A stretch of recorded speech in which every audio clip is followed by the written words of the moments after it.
The Science of Magic with Gwilda Wiyaka is largely an opinion talk show. All opinions, comments, or statements of fact expressed by Gwilda Wiyaka's guests are strictly their own and are not to be construed as those of the Science of Magic or endorsed in any manner by Gwilda Wiyaka, Relmar McConnell Media Company, its affiliated networks, stations, or employees.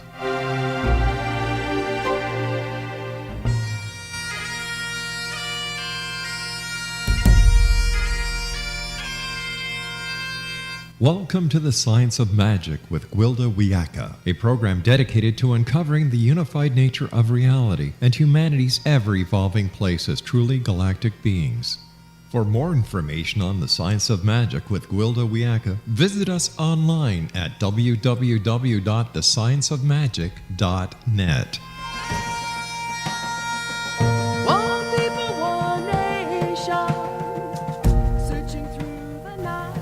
Welcome to the Science of Magic, a place where science and magic come together to transform fact into evolving truth. We can be found on our website, www.thescienceofmagic.net. I'm your host, Gwilda Wiyaka. This hour we'll be exploring the whisper of life. As long as I can remember, I've been activated by questions. Whenever I was around someone who was pondering something, from the time I could converse, I would naturally and organically travel to where I found the answer. Not only was the information I brought back correct and in depth, it was something I had no way of knowing. Why ever would I settle for the snippets of information to be found in my young brain when the entire universe and beyond was at my disposal?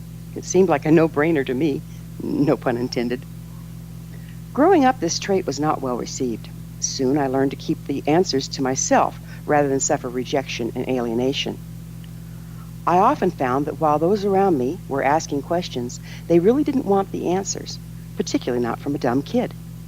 Yet, when a question was posed, I could not help but access the information, whether I wanted to or not. What was worse is the answers often went well beyond not only my limited understanding, but the knowledge base of the times. It eventually became crazy-making. I saw more than I understood, and I understood more than I can say. Fool's crow. I remember not understanding what the adults around me didn't understand. While the laws and workings of nature were clear and logical to me, they seemed a great mystery to others. I struggled in school, trying to learn the science of the day, as it didn't agree with what the earth consistently showed me. The former I had to memorize and regurgitate to pass my classes, while the latter was a truth I could access at will. I could sense the same principles applied from the subatomic level to the workings of the universe. These principles were not static, but cyclic and consistently evolving. Most of what I was being taught in school didn't line up with what I perceived as the underlying pattern of life. It wasn't until studying with my first shamanic teacher, a Lakota elder, that I figured out where I spontaneously went for answers. Most of my students I've had to teach how to access spirit. You, I have to teach how to come back, my teacher once stated. What do you mean by spirit, I asked. The whisper of life that moves through all things. You live there rather than among us. My old teacher taught me how to use a shamanic trance to enter the earth in order to access answers. This was simple, as I did it all the time without knowing. He then taught me how to walk back out and enter ordinary reality. This was not so easy, as I kept sliding back into the earth. It was nicer in the earth realm. The earth always held true to its nature. It didn't lie to me or reject me. It was the one only place I felt truly at home. So it is to this day. Increasingly over the years in my shamanic practice, children that came wired like I am were being brought to me by their parents to help find their way. These indigo, crystal, and rainbow children don't do well in the system. They too feel as if the things they're being taught aren't adding up with what they came in knowing. Sadly, they're being invalidated, labeled ADD or ADHD, and medicated in droves. Is it better to drug our children than face an evolving truth? When the second grade, my own son came home one day and announced, "Mom, I've decided. I'm not going back to school." Do tell, son. Well, Mom, all they do is make you sit still all day, tell you lies, and expect you to memorize them. Indeed. Much later, while researching for one of my books, I ran across a work by JOHAN Calleman, The Mayan Calendar and the Transformation of Consciousness. Its pages echoed back to me the truth the earth and stars had been whispering all along. cycles within cycles, wheels within wheels, a spiraling evolution of galactic influences bathing the Earth has been charted, accessed, and decoded through the Mayan calendar. As fate would have it, our guest this hour is JOHAN CALLEMAN, leading expert on the Mayan calendar and the author of many fine books on the subject. Carl holds a Ph.D. in physical biology from the University of Stockholm. He's the author of many fine books on the subject.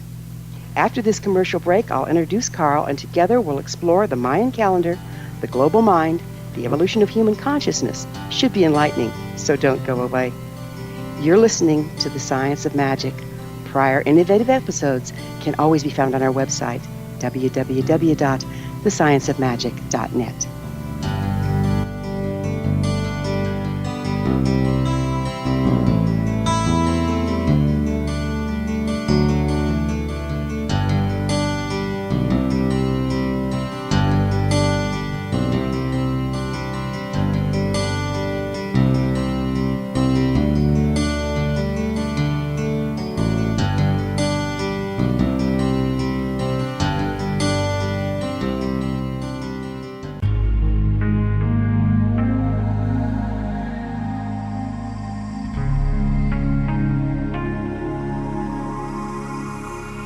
The scientist and the mystic have been on an age-old, relentless search with one thing in common. They seek truth. Their paths converge in the 40,000-year-old practice of shamanism, an ancient science delving to the quantum level of life, facilitating healing, manifestation, and evolution. I'm Gwilda Wiyaka, the founder and director of Path Home Shamanic Arts School, a unique Colorado State certified occupational school training shamanic practitioners and teachers. We also provide classes for empowering personal lives through shamanism. Our certification classes are in week-long segments enabling international participation, and online classes and long-distance shamanic healing sessions are available. Come discover the science of magic in the limitless world of shamanism. www.findyourpathhome.com.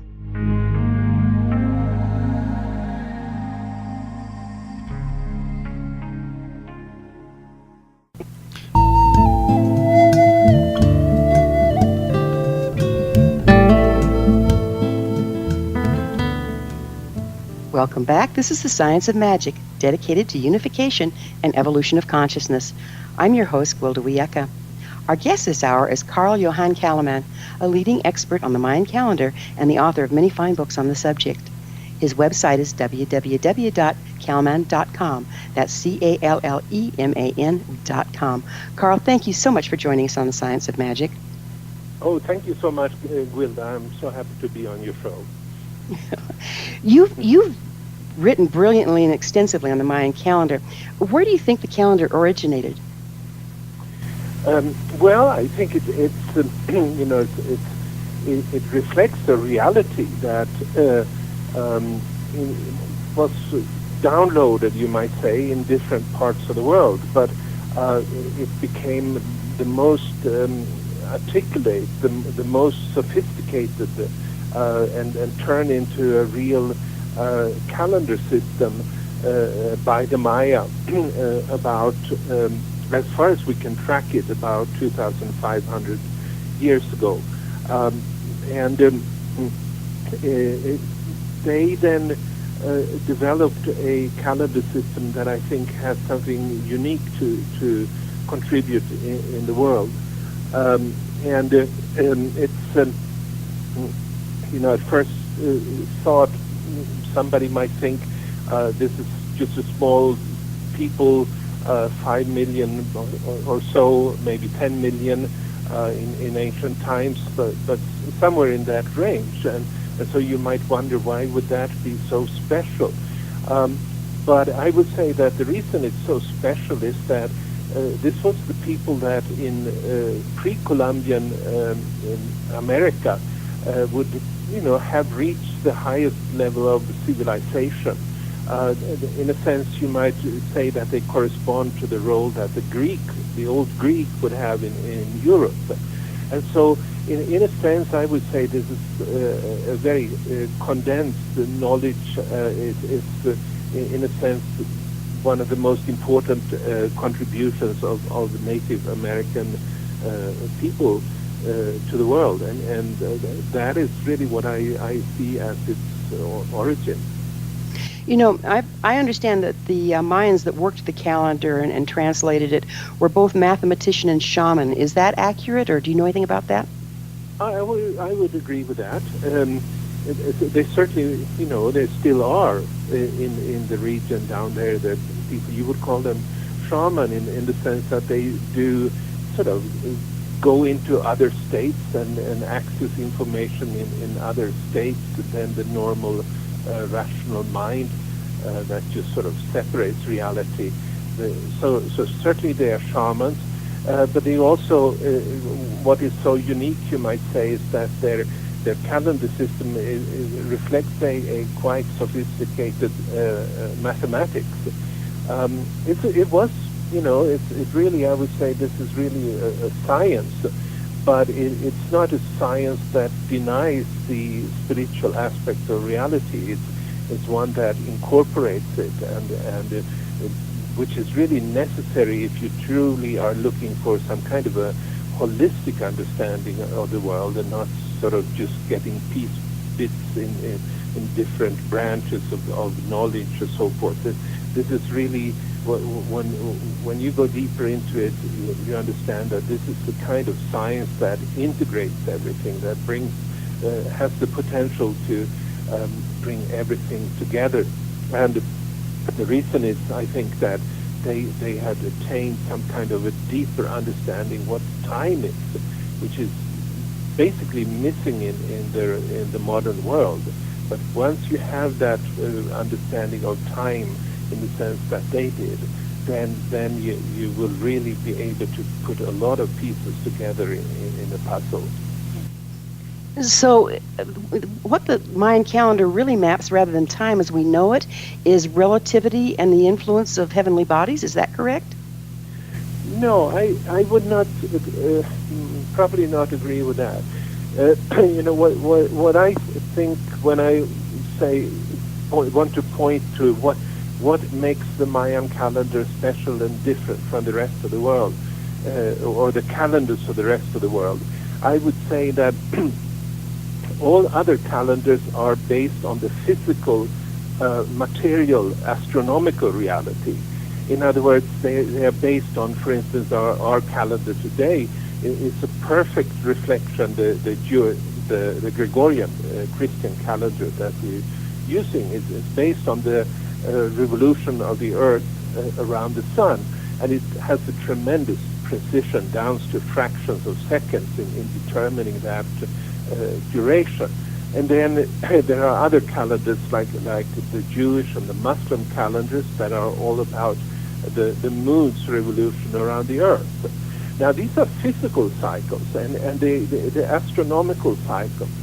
And I would say that that's what's different. The Mayan calendar system was not based on the astronomical reality. It was not based on the material reality. And it's for that very reason that it has something to teach us that is fundamentally different and fundamentally important. Their calendar system was based on the evolution of consciousness, of wave movements underlying the physical reality that is shaping the world, even though for the most part people are not aware of that. So it's sort of, it really connects to what you talked about earlier, shamanism. It's a way of connecting this. It's a calendar system that is a way of connecting to the world that we usually talk about as beyond.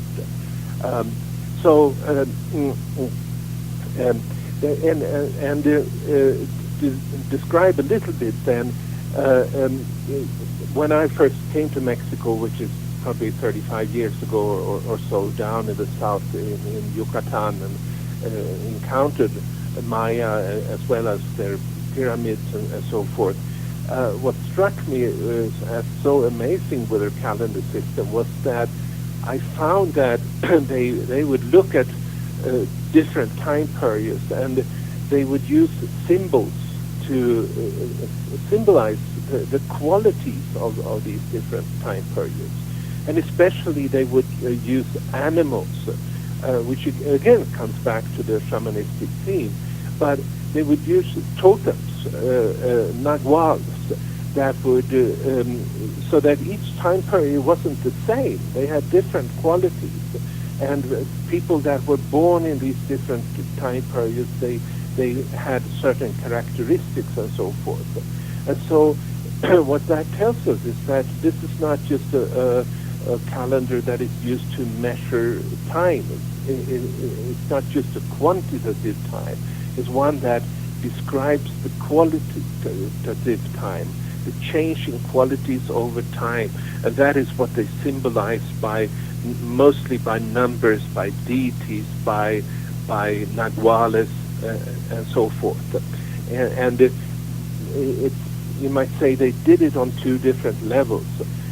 One level was the very sort of personal, day-to-day living, where you would look at every day and see what nagual was dominating it. The other was to apply these energies, these symbols, to the large-scale evolution of the universe. And that's when you come to an understanding of how is evolution created, how did it go from the beginning of time to this universe we're living in at the present time. So it's sort of I would say it's sort of a calendar system that charts the underlying shifting energies of time that is behind all of evolution. So you see the calendar not so much just cyclic, but evolutionary? Yes. And thank you for that question. It's a big distinction to make because and it's like if you look at, for instance, European astrology, or what's usually called astrology, that is based on cycles that are identical. They just repeated identically time after time, like the year or the moon or something like that.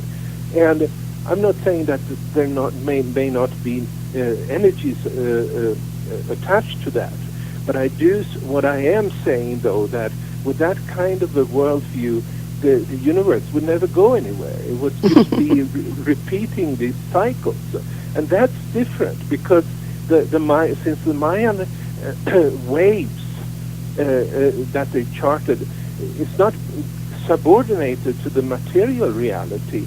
They are instead waves that are creating evolution. They have a sort of a waveform, but they never repeated identically. So every time there is a sort of a cyclical process, it's followed with another cyclical process, but the cyclical processes are not identical. Instead, they are step-by-step deepening whatever aspect of the evolution of the universe that comes with that particular wave. So it sounds to me like you're talking about everything from physical events to what's happening at the quantum level is being considered in the charting of the Mayan calendar. Am I off out there? Yeah. Yes, I think so. It's sort of it really has the whole quantum perspective, but it's a bigger quantum perspective in the sense that, you know, when we taught about quantum physics in science school or so forth, you know, it only applies to the microcosm, and it doesn't really have a lot of relevance to what is happening in the world at large. But the Mayan calendar describes similarly quanta, but it's on a completely different scale in such a way that it does make sense to study the evolution of our planet, of ourselves, and we're going to have to take a short break and pick up on this on the other side. This is just riveting. I'm really excited about that, how we can see the Mayan calendar working with quantum physics, and we'll go into how it affects people. Carl and I will return to our discussion after the news at the bottom of the hour. You're listening to The Science of Magic. I'm your host, Gwilda Wiyaka. Previous broadcasts of thought-provoking episodes can always be found on our website, www.thescienceofmagic.net. We'll be right back, so don't you go away.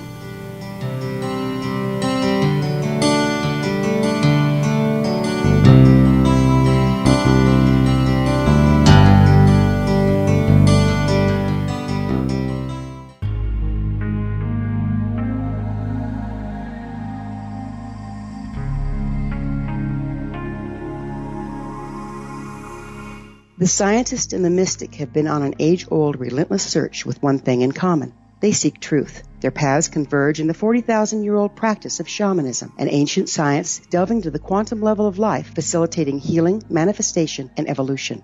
I'm Gwilda Wiyaka, the founder and director of Path Home Shamanic Arts School, a unique Colorado State certified occupational school training shamanic practitioners and teachers. We also provide classes for empowering personal lives through shamanism. Our certification classes are in week-long segments enabling international participation, and online classes and long-distance shamanic healing sessions are available. Come discover the science of magic in the limitless world of shamanism. www.findyourpathhome.com.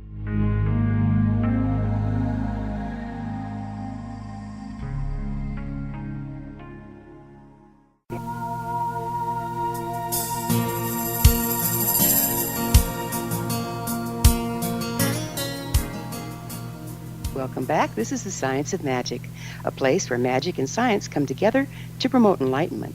Visit us online at www.thescienceofmagic.net. I'm your host, Gwilda Wiyaka. Our guest this hour is JOHAN Calleman, a leading expert on the Mayan calendar. He's the author of many fine books, including The Global Mind and the Rise of Civilization, The Quantum Evolution of Consciousness. His website, www.calleman.com. Welcome back, Carl. We were just having fun with the quantum level when I had to interrupt. Did you want to finish that thought? Well, I think it's, if we talk a little bit more about quantum physics,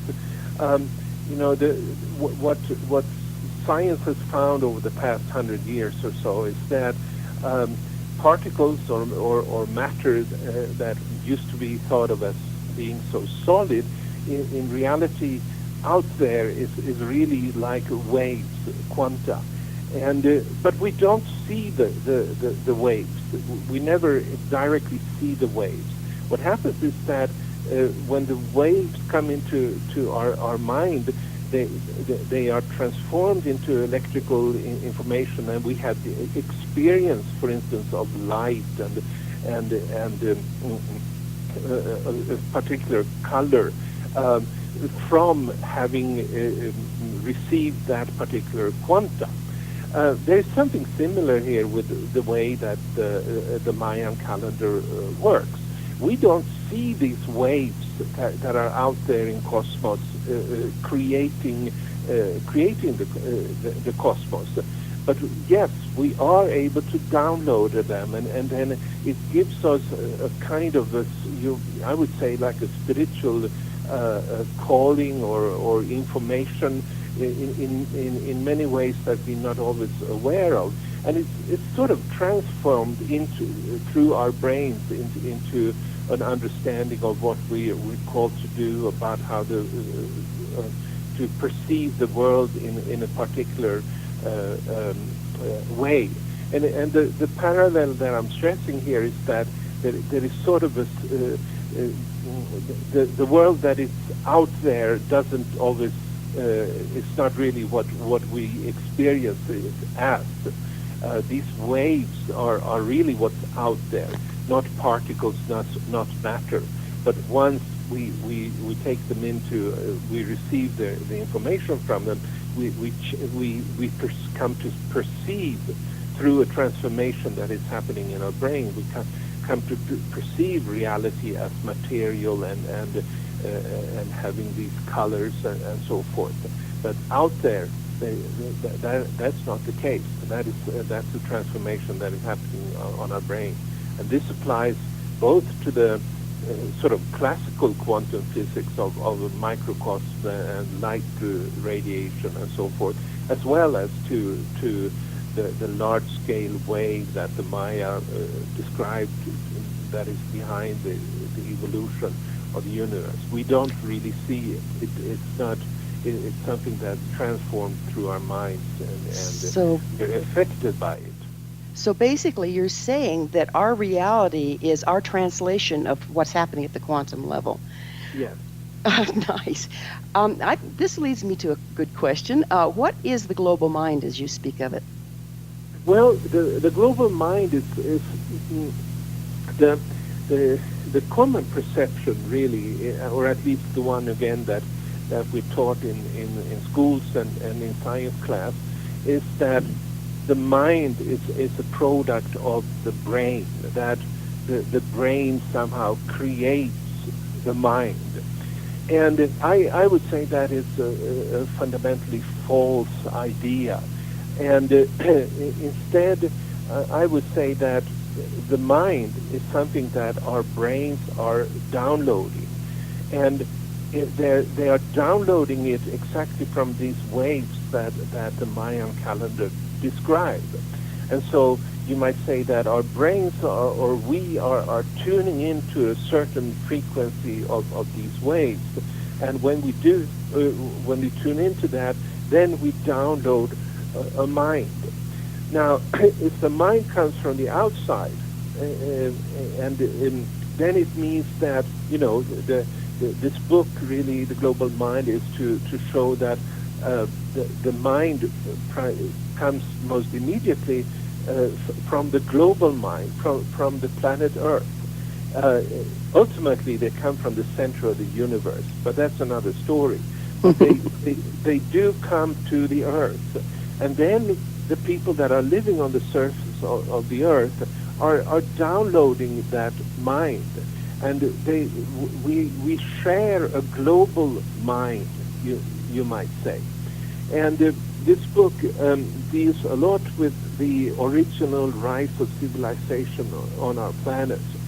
And the reason I've come into think about these matters is really that the rise of the first civilizations on our planet, like in Egypt and in Mesopotamia and the Indus Valley, it took place 5,000 years ago, which coincides then with the activation, according to the Mayan inscriptions, of a new wave that came then to the Earth and created a grid line, a grid system, I would say, across the Earth that humans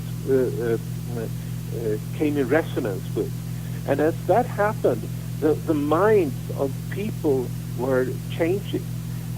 This new grid line that was introduced at that time introduced straight lines, perpendicular lines, and what happened, what we can see sort of as a historical fact from that time that the Maya describe as the beginning of a new era, of a new globe, you might say, was that people started to build structures that were perpendicular, that were straight, and sometimes perfectly circular. So about that time, which is really, if you want to set it exactly 3115 BCE, you do find not only that people in Egypt and several other places of the world are starting to build pyramids that are straight and perpendicular line. They're based on straight and perpendicular lines. But at the same time, there's another aspect of a new geometry that was manifested. For instance, in the famous megalithic sites in the British Isles, in Stonehenge and Avebury and Newgrange, where perfect circles are being created, being manifested at exactly the same time. So you might wonder, why did this happen exactly at the same time as people in Egypt were starting to build pyramids? And why were people at the same time creating a civilization in Peru that also built pyramids? The first time that they built pyramids in the Americas.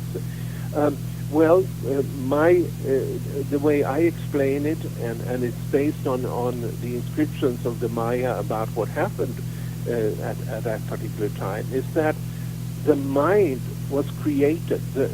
We downloaded a new mind that was defined by perpendicular and straight lines, a geometry, you might say, a new geometry emanating from the center of the cosmos came to be downloaded. And so what I'm saying here are many things at the same time. One is that our minds is not a product of the brain.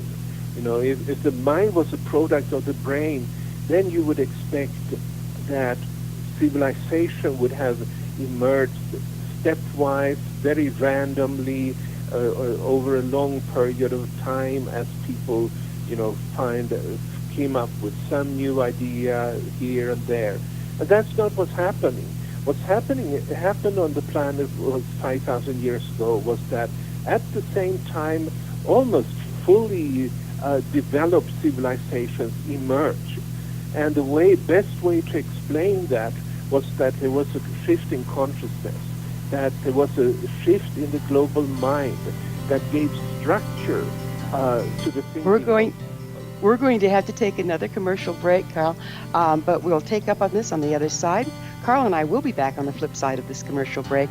You're listening to The Science of Magic, the place where altruistic professionals of science and the esoteric create common ground for the betterment of our world. You can always listen to previous transformative broadcasts on our website, www.thescienceofmagic.net.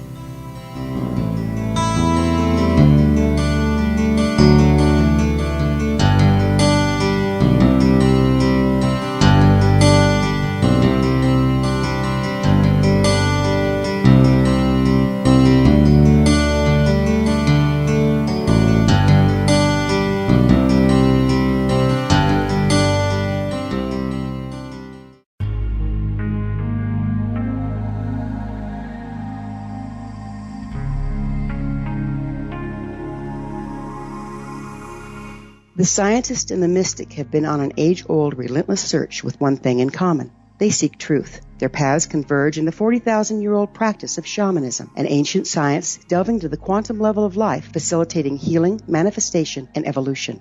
I'm Gwilda Wiyaka, the founder and director of Path Home Shamanic Arts School, a unique Colorado State certified occupational school training shamanic practitioners and teachers. We also provide classes for empowering personal lives through shamanism. Our certification classes are in week-long segments enabling international participation, and online classes and long-distance shamanic healing sessions are available. Come discover the science of magic in the limitless world of shamanism. www.findyourpathhome.com.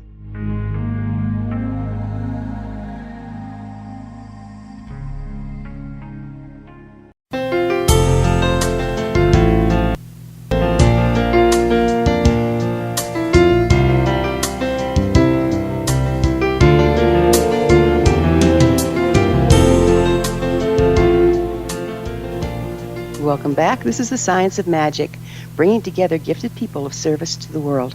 Our website is www.thescienceofmagic.net. I'm your host, Gwilda Wiyaka. Our guest this hour is JOHAN CALLEMAN, a leading expert on the Mayan calendar and the author of many fine books, including The Global Mind, The Rise of Civilization, The Quantum Equation of Evolution of Consciousness. Carl's website is www.calleman.com. That's CALLEMAN.com. Carl, we were talking about the transformation of consciousness that happened globally, that started the almost simultaneous building of pyramids and these great structures, and I can certainly see what you're talking about there, and that it didn't just a little bit here, a little bit there over a period of time, but this almost revolution of consciousness. Are we looking at something similar now? I think what has happened, it's more complex to begin with, but I think to begin with, I also want to say that this is a way of looking at reality that I think is necessary in order to come to grips of where we are going in the future and what intentions we have for the future and how to manifest them.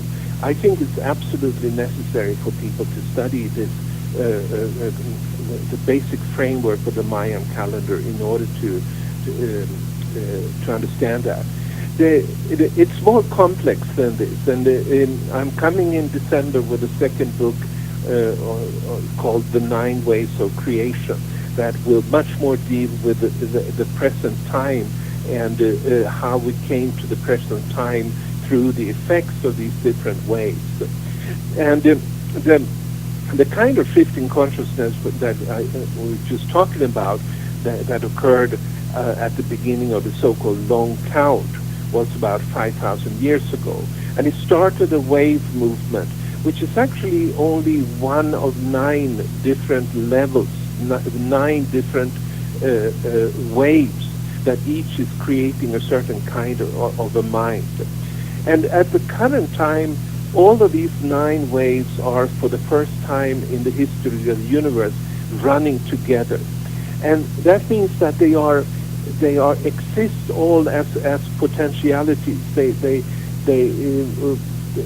It's not like the future is set in stone. But what changed in 2011 was that for the first time, the highest wave, the 9th wave, became accessible. It's something that it had not been possible to download it before that point in time.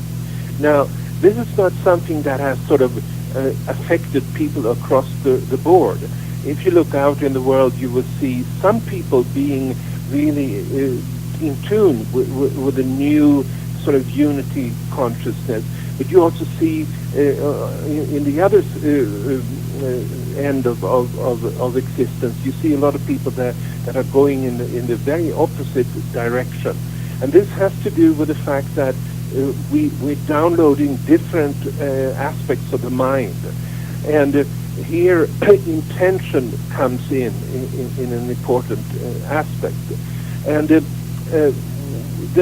9th wave that was activated in 2011, it's really the first one that brings the possibility of unity consciousness. It's not about having a separating mind or a dualist mind, but a transcendence of that. But we should be aware that this wave, we do see its effects, but it's only been in effect for 5 years. And what that means, I mean, you mentioned a little bit earlier about children, and what that means is that especially the children that are being born into the possibility of this wave, they will be thinking much differently from the people that ourselves and also from earlier civilizations. But it will take some time until they grow up. And of course, we are also, we depending on our intentions, we can also tune into this wave, but the full blooming of this particular wave will take a couple of decades, I would say, until people really all have been born into that possibility and chosen to tune into it and download this new wave. So what the Mayan calendar describes is sort of a sequential activation of different possibilities carried by different waves with different frequencies. And so I don't expect that there is a sort of a sudden change where everything just shifts all across the board into this new way of looking at reality, which also means creating a different world.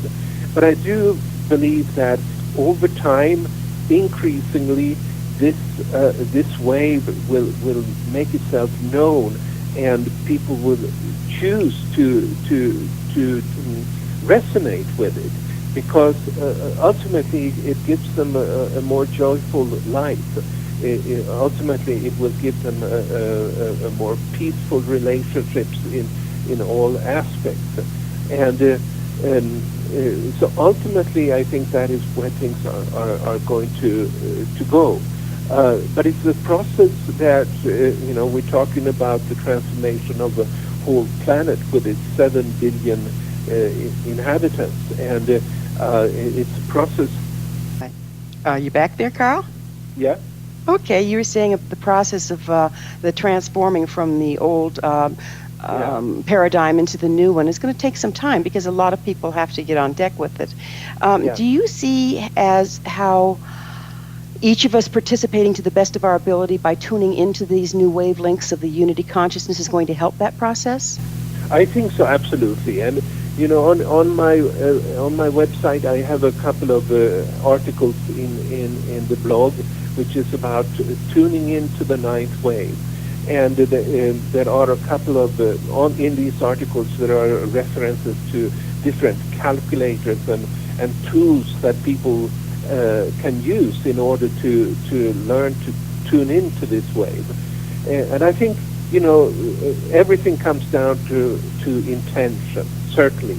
But once you have the intention, if you do have an intention that and feel a calling that you want to be part of this transformation to a world of unity consciousness, then I think following the ninth wave and using the tools to do that is a part of that, because it helps you realize that this wave is a reality, and it also allows yourself to sort of monitor to what extent you are resonating with it or not, because there are many different waves, as I mentioned, and we sort of fall in and out of them, and there's no point in being judgmental about what we do. But yes, it's at the same time it is important to have this kind of a basis in this huge quantum universe to see what the waves are and to be aware of them, to see how it plays out in the world at large, but mostly for yourself as a tuning form. So, Carl, time flies and we're out of it. It's just been so wonderful having you on the program. Thank you so much for being a part of the Science of Magic and sharing your wisdom with our listeners. This has been the Science of Magic.